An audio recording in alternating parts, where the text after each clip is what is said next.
ทุกคนอยู่ดีมีแห้งมาพบกับบาทวอนคนอยู่สวนวันนี้ผู้ขามาขุดหญ้าหัวพี่น้องพี่เลิกใช่ไหมพี่นี่เด้เพิ่นสิเป็นชีเดอร์ลักษณะเพิ่นเด้อพี่น้องเด้อนี่แหละจับกันแบบนี้นี่เด้นี่เด้จับกันแบบนี้เสื้อเพิ่นสิมาแบบนี้นี่เด้แบบนี้นี่เด้เสื้อเพิ่นสังเกตได้ใบเพิ่นเด้อนี่ที่หมอกข้างหลังเด้อสีเกี่ยงหญ้าหัวมาแบบนี้ที่ดักลงมาเป็นเม็ดผู้ได้พี่น้องเลยที่ได้ที่ดินอยู่พี่ได้หน้าดินอยู่พี่ได้เป็นเม็ดยังลงมาพอหัวเพิ่น พอหัวมานี่กับมันนี้แล้วก็เนินขึ้นมาพี่อีกได้พี่น้องพี่ได้เนินขึ้นมาพี่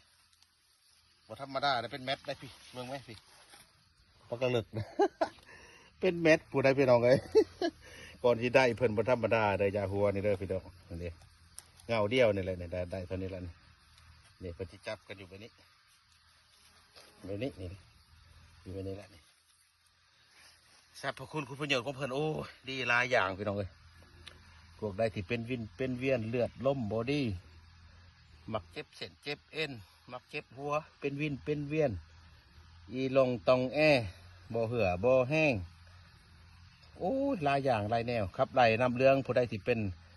สเก็ตเงินสเก็ตคำพวกใดที่เป็นลงขอกลงข้าวพวกใดที่เป็นน้องหนอกน้องในไหลน้ำเลี้ยงนี่ไหลน้ำเสียแล้วก็แป้งเลือด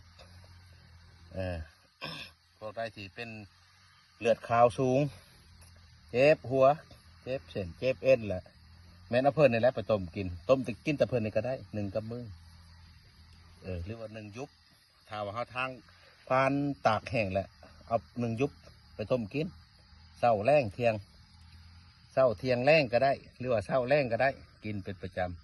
ำเห็ดให้บำรุงเลือดน้ำบำรุงเลือดได้ดีพี่น้องเอ้ยจือจำนำว่าย่าหัว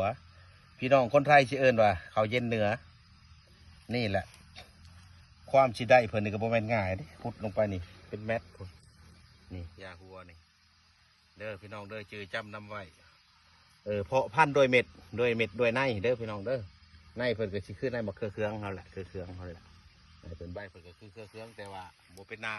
ำนี่เอาไปกินไปใส่น้ำกันเด้อพี่น้องเด้อบัทวรมากิ่งเกือกเรื่อยๆขุดให้พี่น้องเบิ่งให้พี่น้องเห็นว่ายาหัวเป็นแนวใดเป็นลักษณะแนวใดและเครือเป็นลักษณะแนวใดและหัวเป็นลักษณะแนวใดเลิกตื้นช้ำใดนี่ใบเพิ่นก็สิเป็นอย่างนี้สีเขียวเข้มถ้าว่ามันอยู่ในกลางดงกลางป่าเนาะถ้าอยู่ในกลางแจ้งๆในกระสีหมอกลังหมอกหนาลังนี่หมอกอยู่แล้วลังนี่เป็นกระดูกลังเพิ่นนี่เป็นดูกแบบนี้เด้อเบิ่งคักๆในว่าเครื่องได้โมเมนต์ได้ใบเครื่องโมเมนต์เด้อพี่น้องเด้อ